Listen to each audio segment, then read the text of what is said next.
The views expressed on this broadcast of the Take 12 Recovery Radio Show are those of the co-host and guest and do not necessarily reflect those of our affiliates. The topics and opinions on today's show should not be considered as medical, psychological, or professional advice. Take 12 Radio is not affiliated with any particular 12-step fellowship. And now, here are your co-hosts, Nathan A. and the Monty Man. Oh, how I wish we were back on the road again. Me and you and a dog named Blue, traveling and living off the land. Me and you and a dog named Blue, how I love being free. So you're shaking your head because you're going, there he goes with the oldies again. You don't have any idea who that is, do you? I know that song. You know the song?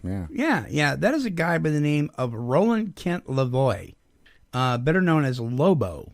And so we're going to be talking about friendships gained and lost while in recovery.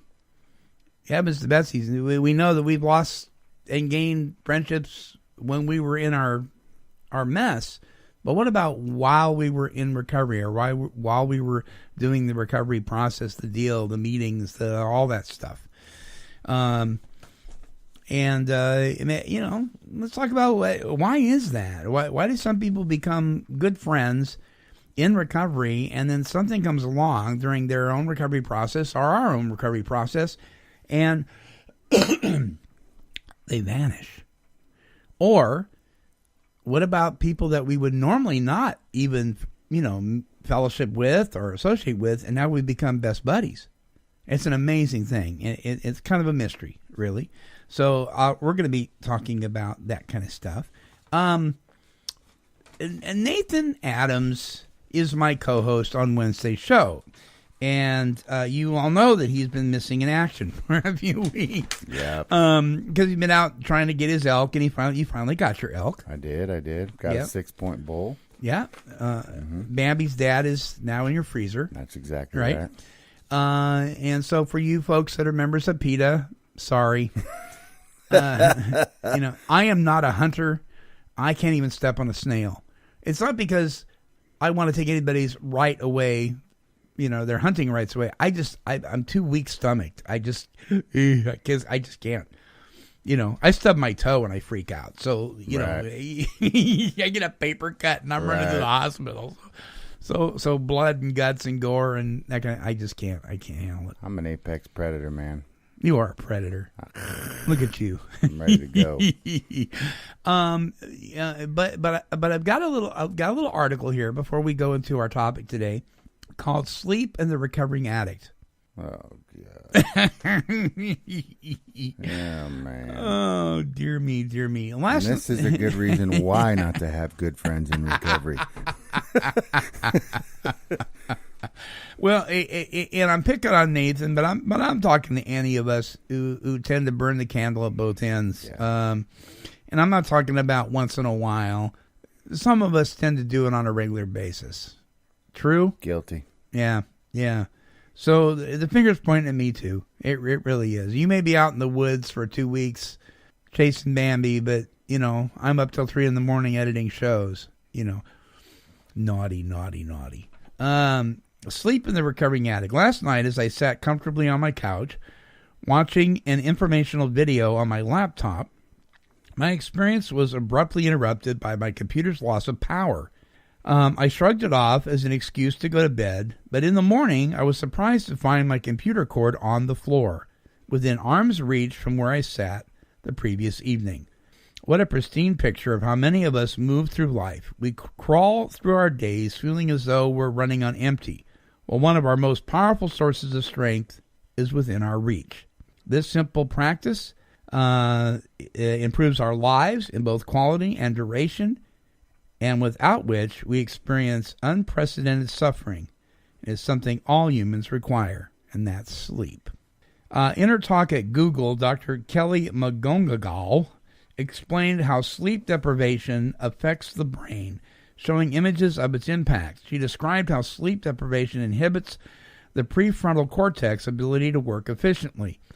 making it more difficult to remember who you are and what your big goals are. She talked about a study where addicts increased the duration of their sleep and experienced an improved ability to resist relapse. Increased sleep made their brains better fueled to remember their goals to remain clean and sober. Dr. Ralph Carson echoes this research, writing about additional impacts of having a prefrontal cortex that is shut down due to poor sleep.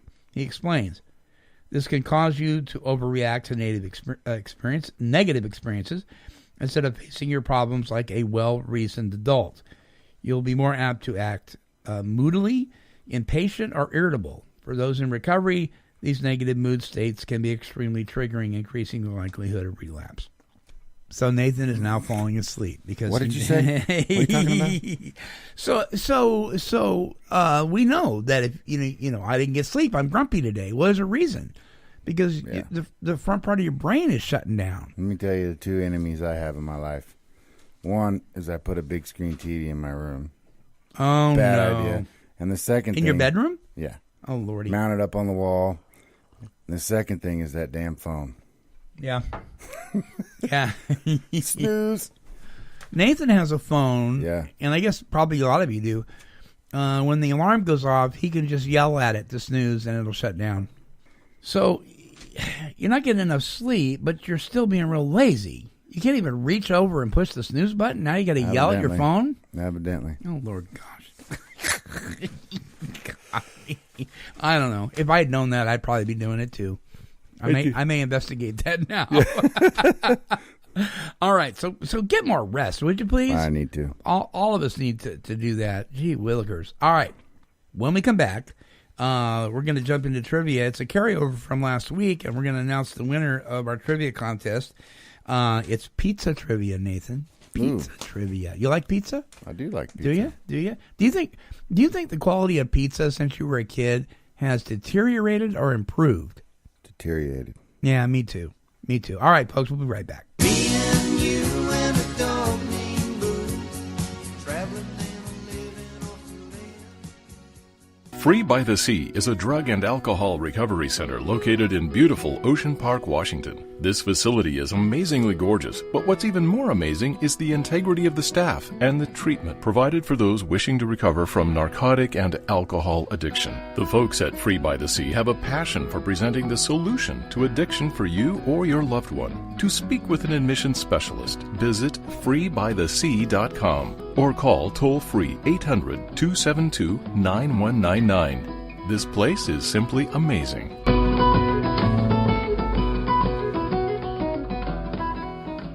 There it is.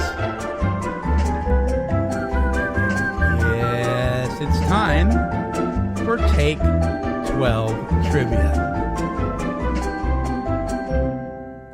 Are you ready?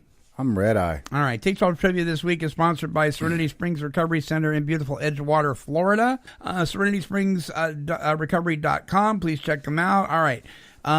This is a bleed over from last week. All right. Last week, in honor of my mother-in-law who passed away not long ago, she had pizza morning, noon, and night.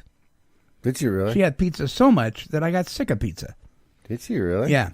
But in honor of her, because it was her birthday last week, we did pizza trivia. And so we offered some prizes, some CDs and DVDs and things like that.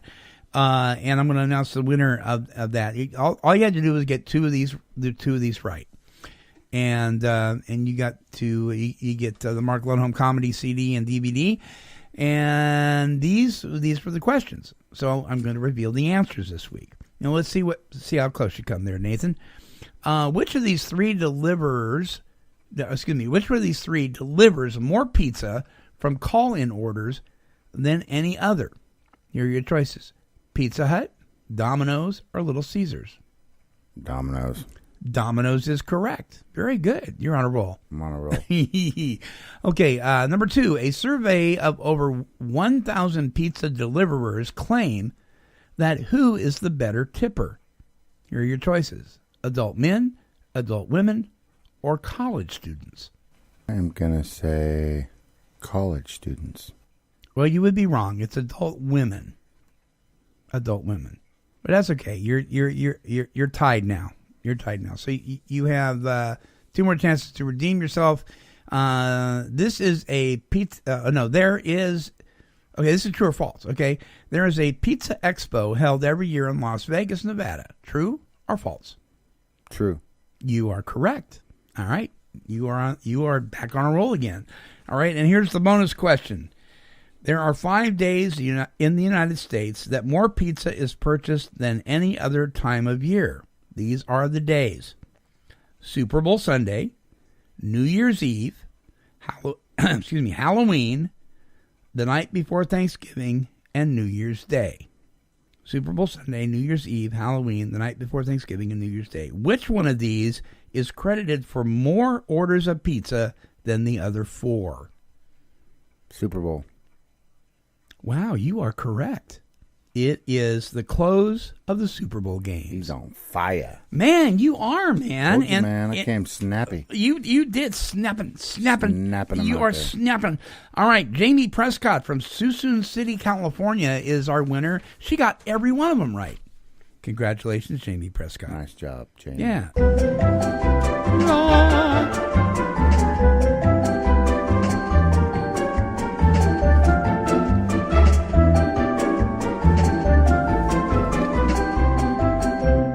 I love that.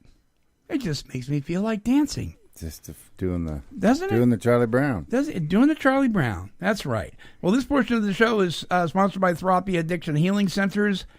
Let me ask you a question, Nathan. Bring it. Ready?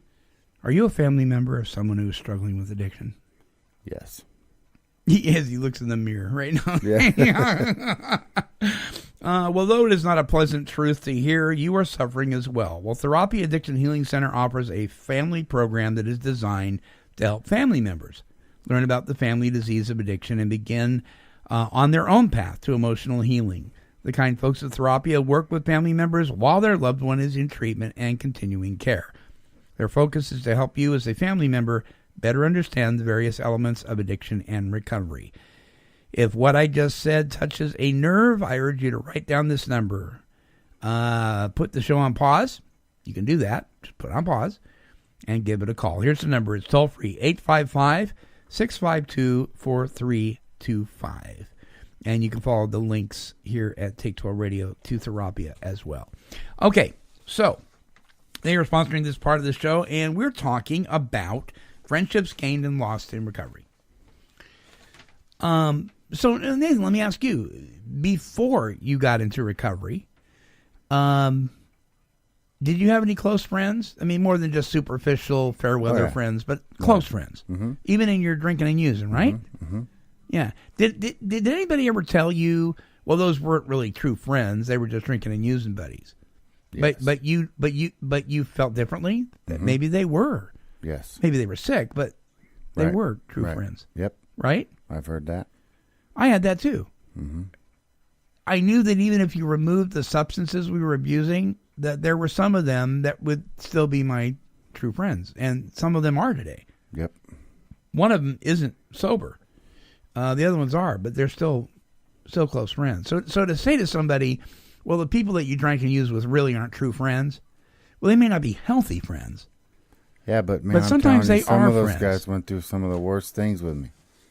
You know what I'm saying? Yeah. There's a bond there. Like what? You have an Oh. example? Well, there's some times I had one guy, one of my best buddies. He, I think he's doing life right now, anyways. boy. But we basically 6-7 years just, living Yeah. on the streets and house hopping and Right. doing all the things. And there's times where we shared one piece of pizza for the day, and then there's times Yeah. we stayed at the Hilton. So I mean, it's just so variety of stuff. But Yeah. but Yeah. there's some, I cried on the guy's shoulder, he cried on mine. Yeah, you bet. You bet. So You bet.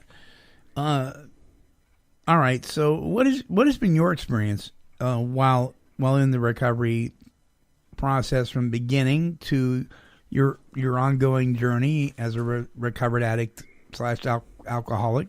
And for the listener's sake, what I mean by recovered is that we're not using and drinking today, and we've recovered from the damage that was done. Doesn't mean we're not still allergic. Just means that we're different people today. What I mean, let's talk about gained friendships first. What kind of friendships have you developed since you've been in recovery, and how'd they come about? Were they people that you would normally have spent time with before? No, I think I've said this a few times, but when one of the things, if you took drug and alcohol out of this thing and you had a group of people from different areas of the world coming together once a week and sharing their heart and everybody accepting it and kind of doing what we do, that's special all by itself. Yeah. And so it doesn't, I've had friends that are... And rare. That's right. Yeah. I've had friends that are sheriffs, been on my fishing boat, and I've had people that are doctors, and I've had people that are, boneheads like me, and it's just we have the same thing in common, and it it's just one of the things we do is we grab onto each other, Right. And so have all of your friendships in recovery been people that you see eye to eye with? No. In majority of issues, or some very different? I would say most of us agree on a majority. On a majority of things. Mm-hmm. But there is occasion where maybe you don't see eye to eye, but you're still friends with them. Absolutely. So what's your definition of a friend, Nathan? I guess somebody that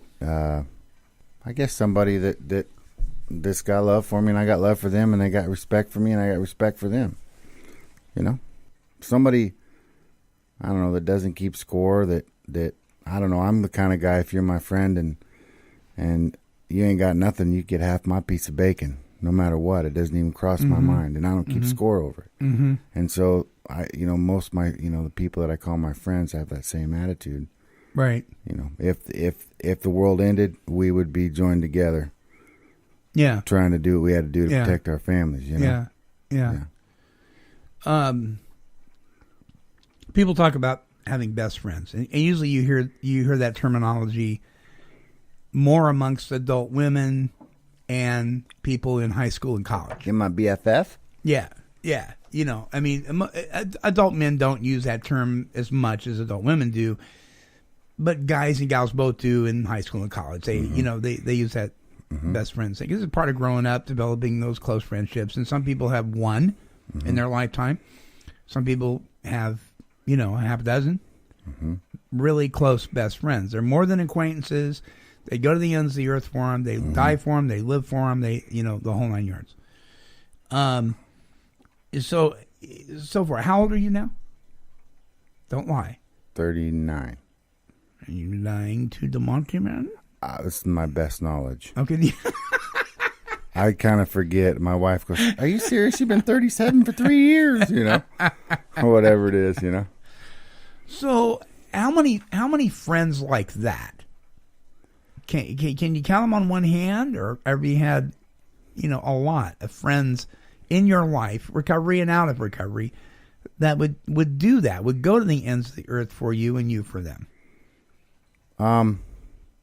Definitely on one hand, but you've seen me when I've been through some stuff, Monty. I get surrounded by, I have the most wonderful people in my life that would truly do anything for me and my family. And what a blessing that is.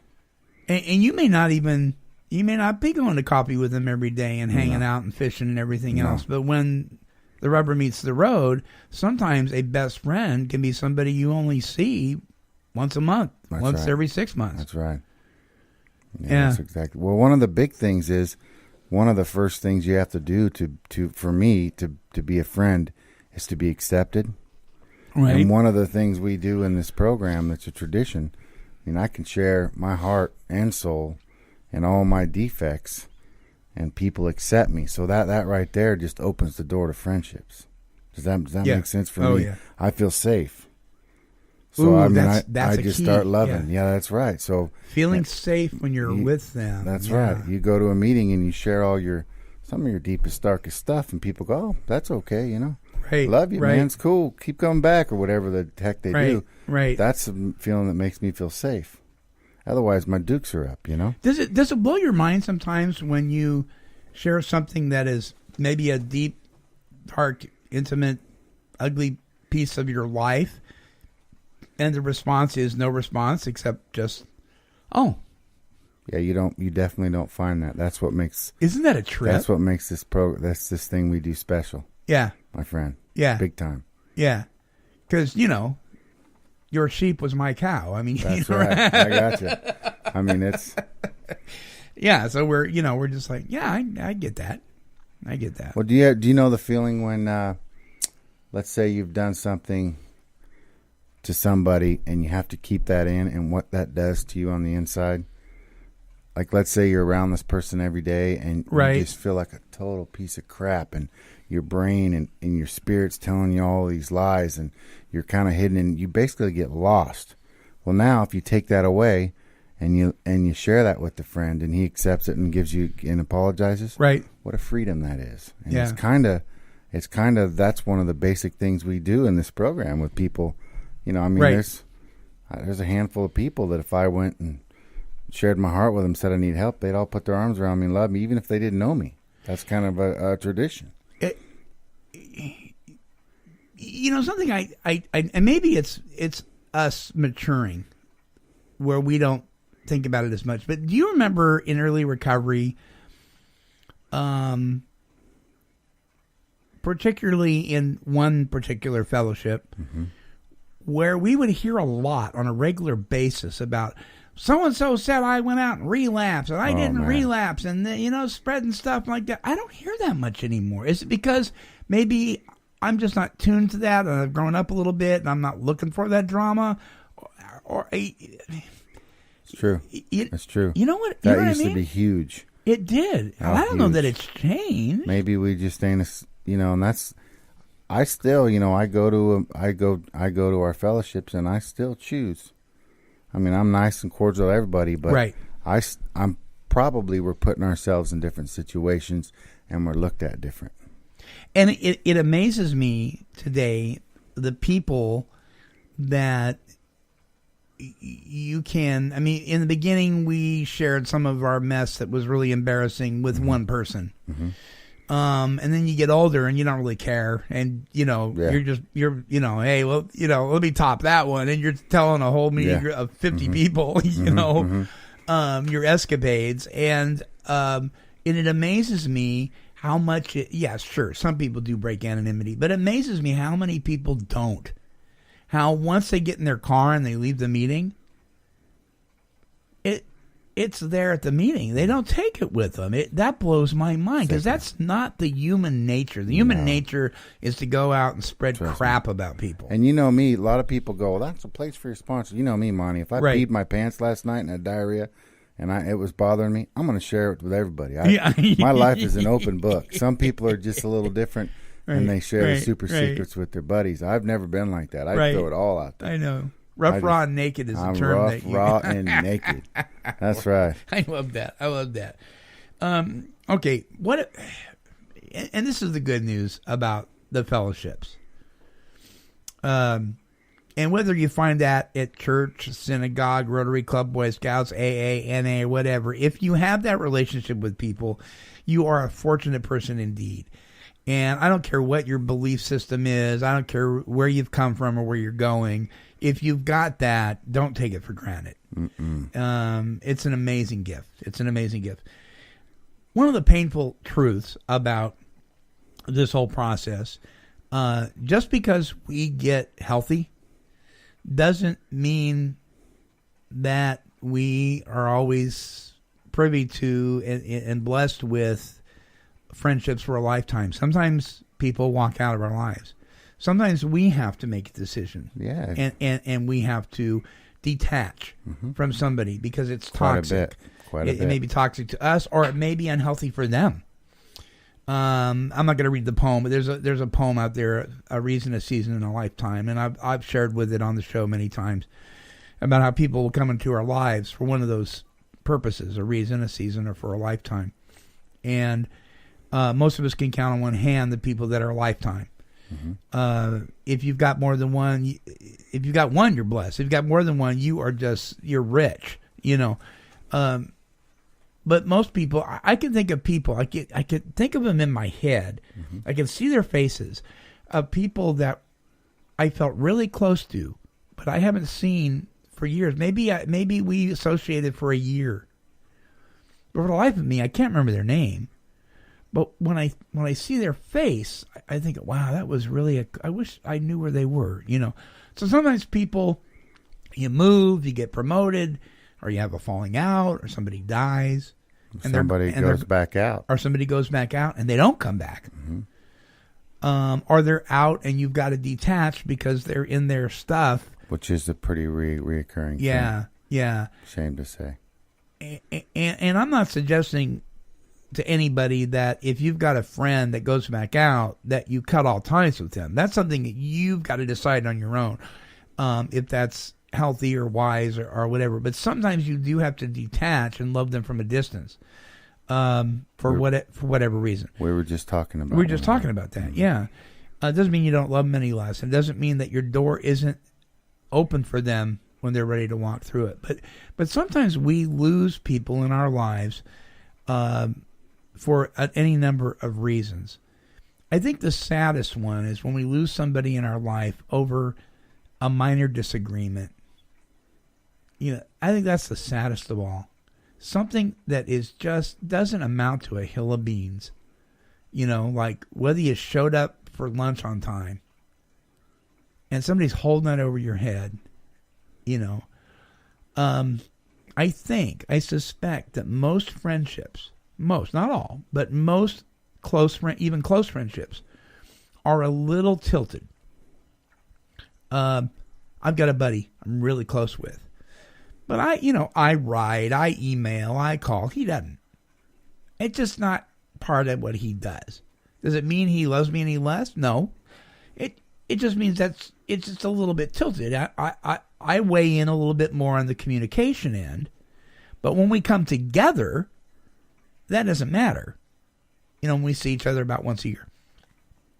So I think that's natural. I think it's okay. But in that mix, there are people that we lose, and you know, how do you deal with that? Have you had people in your life that over some stupid little thing, still to this day,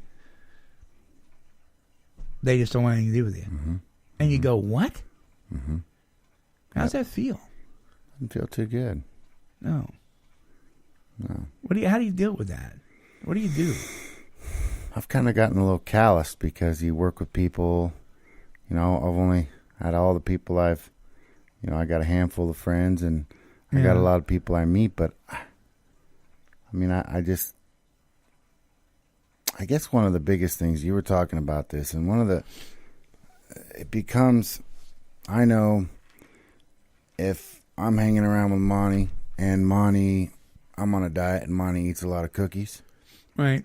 I'm just going to love on Monty and say, God, you know, you fat turd, and I'm going to give you hell and let you eat your cookies, and it ain't going to change how I feel about you. Right.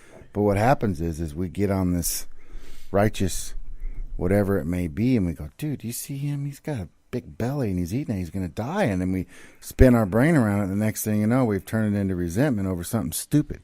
And that sounds ridiculous, but that's kind of how it stuff goes way, on. yeah. But, you know, I see couples to where my parents is one of them. One is a go-getter, and one is a little bit different. But it doesn't matter. They just love and accept each other for who they are, faults included, mm-hmm. you know, and love them, you know, no matter what. Just like you were talking about your boy. There's nothing that dude could say or do that would make you not love him and reach out to him. Yeah. Now, what's the difference between somebody else you love as a friend? I mean, if they decide to be, if the friends decide to do it, it doesn't matter. I know the guy's heart. You know what I'm saying? I should have tolerance, and I'm not trying to control anybody. Who says mine's the right way and my thinking's right? You follow me? Yeah. And it took a while for me to develop any of that, because I was so angry and resentful, and I wanted to point fingers because I hated looking at myself. So I mean, I came in this recovery pre-programmed on how to defend. Oh, so you were like you were raw. I was raw, and I mean, I would. You were ready to fight. You were, you know. I'd go to a meeting, and it like, without even knowing that I was doing it. It took me a while to realize. I'd go, oh my gosh, and I'd start pointing fingers. And what do you think I'm doing? I'm trying to avoid looking at me, or I mean, that's kind of where we are, sick people, and we're coming into this thing sick. And so when we're starting friendships, and we're both sick, it's kind of rough. So is that a defense mechanism because you've been hurt before? Just, basically from doing our practice, our addiction. And so that's, if we're both healthy and we start a friendship, it's got a lot better odds of making it. Right. If we're both sick and we're feeling hopeless and we're just doing it a day at a time and we become friendship and bond. Right. Just like people that just get in a breakup and a divorce and they grab another spouse to love on them and they feel better instantly. Mm-hmm. But they never hardly ever make it. They just are just feeling their needs, Yeah. And that's kind of what we do at the beginning. Right. Right. Without even realizing it, because our hearts are telling us different. Yeah. Yeah. I wonder what you were telling me there. Oh. Okay. So, well, and let's, the best teacher is personal experience. Mm-hmm. For the listener's sake, let's share about our friendship. Okay, we may not have been the healthiest guys in the world when we first met. We joke around about me being overly opinionated. I think I've softened a little bit. Mm-hmm. I think I'm still very opinionated, but maybe a little less self-righteous. And you and I became close friends pretty quick. Really close, yeah. And then something happened, and neither one of us really can remember details. But see, that's a sign, I think, of a stable friendship, is because when there is a break or a division or something comes between, and you do come back around, you don't remember the details as much. You remember the fact that, wait a minute, something was going on right in the beginning. Otherwise, we wouldn't have come back around. And came right back to where we left off. Weird. I know. And you know what's weird? That whole time, if you would have needed me, Monty, I would have came running and loving you and been your biggest fan and supporter. Right. But me too. It's weird how that works. Yeah. It's like we just don't want to deal with it and avoid it, so we avoid it. And the next thing time's flopped. And we miss out on each other, because there was probably maybe 6 years or there, that we missed out on our ugly mugs, and that's sad, because that can turn into a lifetime for some people, and it's not necessary. One of the reasons that some people have such a difficult time with loss when it comes to friends in recovery is because perhaps they haven't learned how to work through their addiction to acceptance. That was one of my big issues for years. In order to be okay on the inside for me, I had to think and believe that you were okay with me. Mm-hmm. And maybe you were, but it didn't fit how I thought you should respond. And so it was debilitating. Mm-hmm. Because no matter how you responded, even if you filled my expectations would immediately change. I can relate to that. I'd have the bar so high, you'd meet it, and then I'd raise it again. Mm-hmm. And not even, have you ever done that? Oh, I can relate to that. Yeah. Mm-hmm. And that could cripple people. Mm-hmm. And I think it has to do with emotional sobriety, learning to be able to stand on our own 2 feet. I don't like platitudes for the most part. They're cute and all that kind of thing. Live and let live, but for the grace of God, think, all that kind of thing.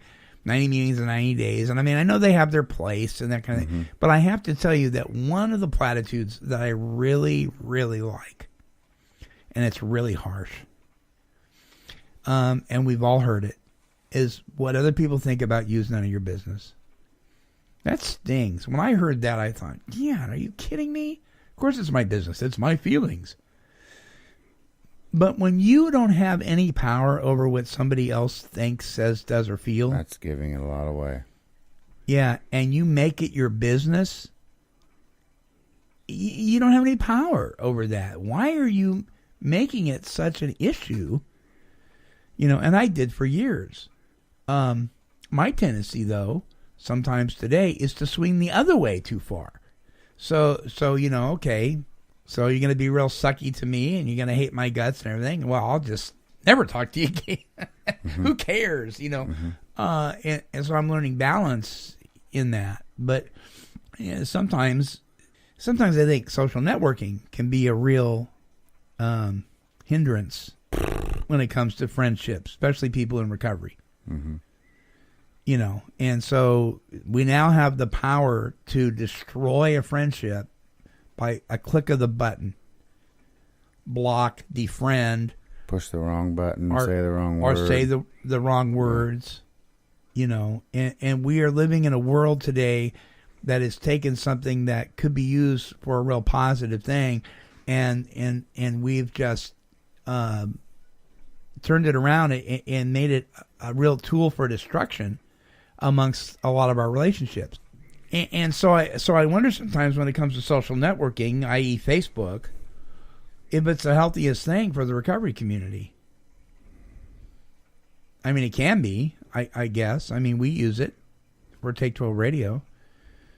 But man, we gotta be careful what we type, man. That's why I try not to get involved in the drama on that thing.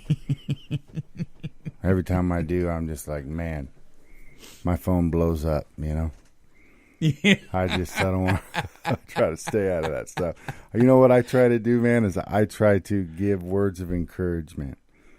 So right. If I'm going potty, because I never have enough time, but I'm sitting there doing something, going potty, I'll start flipping through my Facebook, and then I see somebody that's like, I got a job today, and I'll just go, right on, and I try to, but I'll tell you. Folks, while he's going potty, that's when you need to be texting right. Nathan. That's right. But it just drives me nuts. The drama. Drama. Well, don't you think it's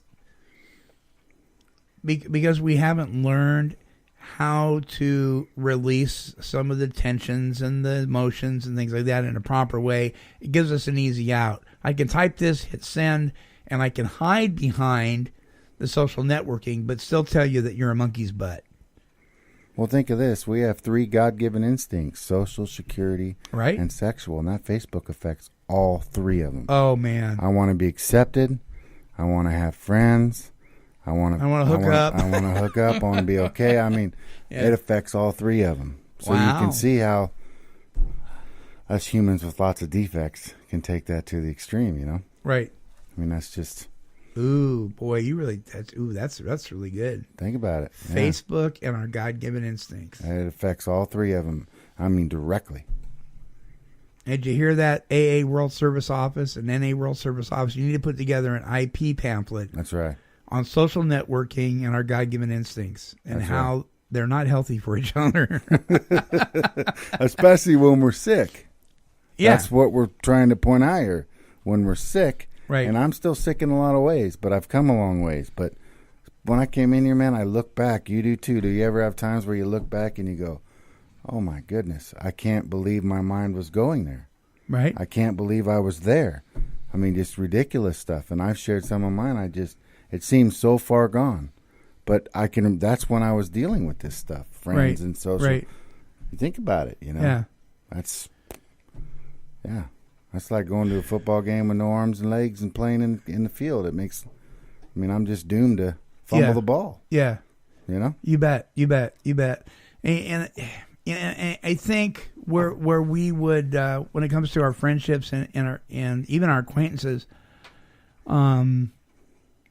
certainly our business dealings, that if we're not careful what we put out there on the internet, we're cutting our own throat because employers today, when you did you know that I can't remember the company now, but there's a major corporation. It's a retailer. I just can't remember which one, so I'm not going to say who it is. But on their job application, it asks for your social networking address. It doesn't say why. Because if they did that, it would be illegal. They just ask for it, and you don't have to put it down. But people will. And so they go there And they don't need, by the way, you folks, you don't need somebody's social networking address specifically to look them up. You can find it if you do enough digging. But they'll go on there and they'll determine whether to hire you or not based on the postings you make on your Facebook account. Mm-hmm. And if they see you backbiting people and stabbing people and being overly critical and perhaps the company has a certain political standing and you're opposite to that, you may not get hired. Mm-mm. I know apartment complexes and housing will look at your social networking. I've had that happen too. Have you? Yeah. What happened? House I bought, my Facebook, thank goodness my wife, she's a Facebooking madman, and she sends her pictures and does all that stuff. So you go on my Facebook page, I never even made it. But it looks like, Nate's into that Facebook stuff. And I go on there maybe once a month, but my wife goes in there and changes it and updates my pictures. And I don't know why, but that's kind of her thing. So we're talking to Candace when we're on your Facebook. Yeah, you're really not me. And she's designed it. I don't even know how it works. I mean, like, what does it mean right on someone's wall? I do it, I'm learning still. And so, but he went on there and looked and seen that I was a family man and worked hard and, Yeah. Yeah. Oh, so it worked out good for you. It worked out good for me, yeah. I mean, if you go on my Facebook, you can tell I'm loved and I got wonderful people around me. And right. But see, that's one of the things that bugs me about it. I feel it's an image, and it's all part of, it's an image that we're putting out there to have people think about us. And I know we do that all through life. We've done that before, social networking. Right. But it seems like this is just a virtual picture of my life, and it just seems all flowery, and I don't know what it is. It doesn't seem raw, and it just feels generic to me. Right. Because you go on there and you just see me posing next to my elk, and my son's football game, holding my babies, but what about the times I'm, Which used to be things that we saved for intimate times with friends when they come over to the house. You show your photo book and things like that. But you didn't always just show that to everybody. Mm-hmm. Now the whole world sees it. Mm-hmm. And I'm wondering what kind of impact it has on developing healthy relationships in recovery. I think it may serve some purpose, but we got to be careful. Because it's so easy to type something, hit send, and go, oops. But once it's out there, it's out there. Years ago, I attended a seminar called Basic Youth Conflicts. And it was during my Bible college days. And one of the things that they talked about when dealing with difficult relationships was never write a letter. Avoid phone calls. Do everything in your power to go face-to-face with the person. Because text, letters, even phone calls, you can't see body language. Phone calls you can, but in text you can't. You can't hear tone of voice. You can misinterpret what's being said so easily, especially if you already have your mind made up. But when you're face-to-face with somebody and you're trying to work through something, man, that's so much better. Sometimes people need time away from each other. And if you've got that keyboard in front of you, you won't allow that. You'll type it and send, and boom, it's done. Things that we would not normally. So a couple of kids get into a fight at school, a couple of best buddies, and they go home and then they start typing their emotions and how they feel about it. They hit send and it's done. Whereas before they'd sleep on it the next day. It's no big deal, and it would all work out in the wash. Not today. Mm-hmm. And I gotta wonder how beneficial it is for those of us in recovery. So let me ask you this. Let's go back to the loss of friendship. Have you lost anybody while in recovery that was a close friend? Through what were the circumstances? I mean, you don't have to go into detail, but was it death or was it just attitudes or what? I would say part of it would be my own self-righteous thing that I'm doing. I'd say to myself I had to draw boundaries. Yeah.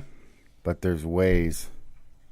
Now that I look back on it, I could have handled it better, and there's things that I don't know, and I could have been unjudgmental. I could have just shined love. I should have led example and set boundaries, but instead I came angry. Yeah. You know? Yeah.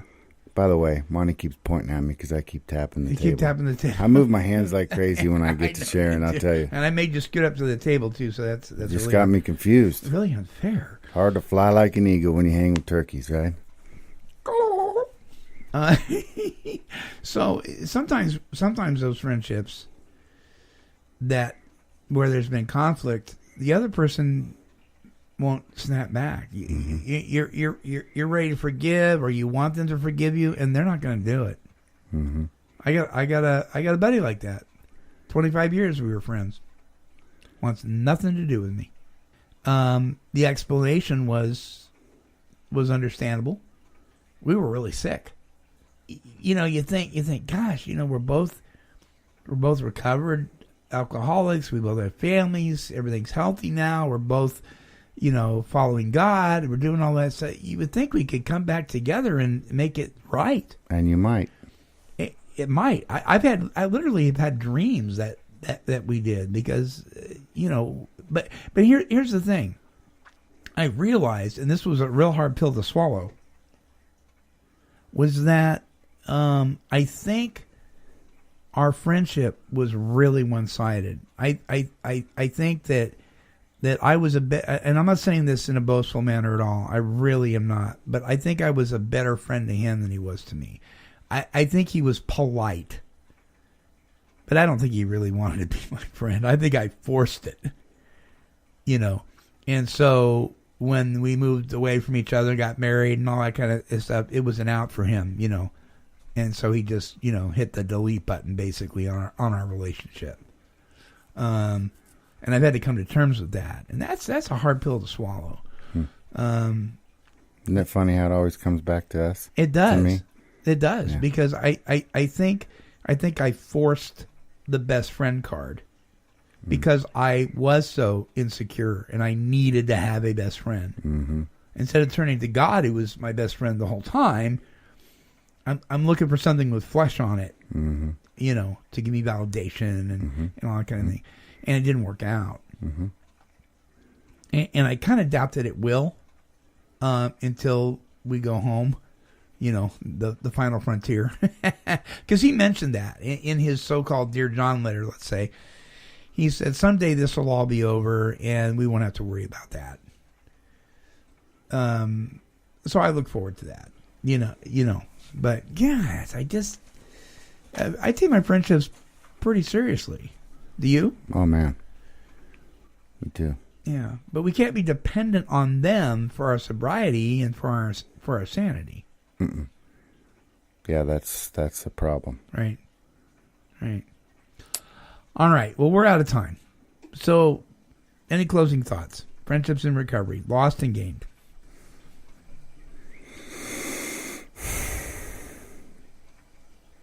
Mm-mm.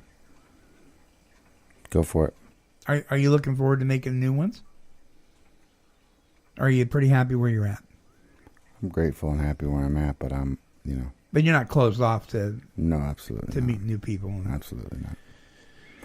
You know, we almost out of time. No, we got a couple minutes left. Yeah, go ahead. Let me ask you a real quick question, Monty. Yeah.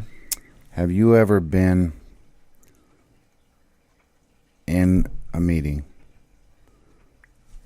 and was going to share, has your pride and your, I'm an old timer in here, people are going to, this meeting kind of needs this, and it's getting a little off track, so if I say this, have you ever let that influence how you share and show yourself to everybody? Because you're a radio guy, that's recovery, that's your business. And have you ever let that influence on what you say, and his pride and all that been in the mix? Absolutely. Mm-hmm. That's if I'm not careful, it can be almost automatic without even trying. So let me ask you this. Mm-hmm. Does that mean, his pride and ego is huge, but does that mean that what you were sharing wasn't as real as it could be? Because if me and you were drinking coffee at Starbucks, yeah, you'd share your heart, tear run, whatever it may be. Right. Does that, is there a difference between the two? I don't think it makes it any less true or any less valid, but I think the ability for people to receive it may be hindered. If they don't know you, maybe not. But if they know you, they're going, he's got his radio mask on right now. Or hat. Let's put hat. Right, Let's say hat. And so I think people already kind of sometimes people come to meetings already determined and with an agenda. And if you give them any fuel, it may even make it worse. And so if they know you real well, sometimes they can see through that and they go, yeah, he's wearing his radio hat, or yeah, so-and-so's wearing his big book hat, or whatever. What you're saying may be true. You may be right. It may be accurate. But should you say it? And I think it's for anybody, whether they're in in the treatment world, a professional, a broadcaster, whatever, or maybe just very knowledgeable of the literature and that kind of thing. I think it's kind of an art to learn to just be you. It's a dangerous ground for me, because I mix pride in it. Because we want people to get it. Well, and then we really do. I mean, a lot of people it's our best intentions, but sometimes they can be more harming than good. Working with the newcomers, I kind of get in this, and I present this, and I don't even really mean to do it, but it can be, this is what we got to do, stay sober, and I get into this, you know what I'm saying? Yeah. And so it's a fine line. I've built friendships on that, is my point. Yeah. To where I'm on that point, like, we just had one that was on the radio show and was a friend of mine, and I built this, but, my personal life and my heart bleeds into that. I'm worse than anybody. I do it with my employees and all that stuff. I'm all heart. But, I basically build whatever I'm doing on this. I got to be there for this guy. I can't really say that because of this. And what I find myself, when it's all said and done, I don't feel as genuine as I could be. Does that make sense? Yeah, it's a fine line. I don't even know if I'm ringing true. But, but at the same time, we can't be afraid to share our heart. Because we can get paranoid too. If I say that, it's going to come across like it's my radio hat, or it may or may not, but maybe you should say it. It's kind of tricky. It almost makes me think that we all should have one place, one meeting, one gathering, wherever, where we don't have to do anything other than just be the student, not the teacher. You know what I mean? Yeah, we were just talking about maybe someplace out of town or somewhere where people don't even know what we do. I'm not into that. I'm just here to listen and learn. Right. Well, here's my main point with bringing that up. We were just talking about a person that was sipping the sauce and getting pretty hammered and leading worship, and but he was in a leadership position. Right. Well, we have no idea, especially on Facebook, on what we say has influence on other people and what we do. People are watching us. You know what I'm saying? Yeah. I mean, so we have to be responsible with that. Yeah. And I'm not saying I'm a great and I need to be I need to be real, but I also, just like when I'm being a father, I can't be a hypocrite. Right. I have to be responsible with what I type. I have to think about what I'm doing. But here's the kicker. I have to have an outlet where me and my true dog, Monty Man, go drink coffee and I cry on his shoulder. I have to have that in play too. Have to have that. Because if I don't have that in play, I become fantasy and fake. Me. Yeah. Does that make sense? That makes absolute sense. And I will tell you, and it may be subtle for some people. Some people may notice it right off the bat. But my Facebook posts have changed, just as in the last several weeks, because one of my board members, and this is one reason why I have a board, said, you know what? Maybe you ought to reconsider some of your posts, because it is easy to fall into personal hurts and things, and use that as a place to vent. It medicates somehow for some reason, but it's not good. When you're doing something like what we're doing here at Take 12 Radio, people are watching you. Yeah. So I'm asking God every day to help me to be encouraging. To help me, I'm doing a new post thing right now called a microphone moment, And it's just an encouraging word. It's just a statement that I feel that God's laid on my heart to encourage somebody. I don't need to be posting, well, isn't it funny how so-and-so was my friend and not my friend anymore? What's wrong with people like that? I don't need to be posting stuff like that. Not when I'm in the position I'm in with this. Mm-hmm. Maybe we need, a whiner's social networking site. It needs to be designed for that. Just for that.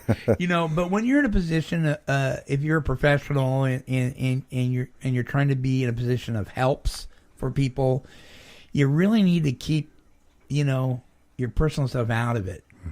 Mm-hmm. So you're right. We have to be careful. And the most important thing for me is I have to be genuine as much as I can. Right. And I have to have that in play in my life, buddy, because Thanks, buddy. Roger. Get some sleep this week. You too. I will.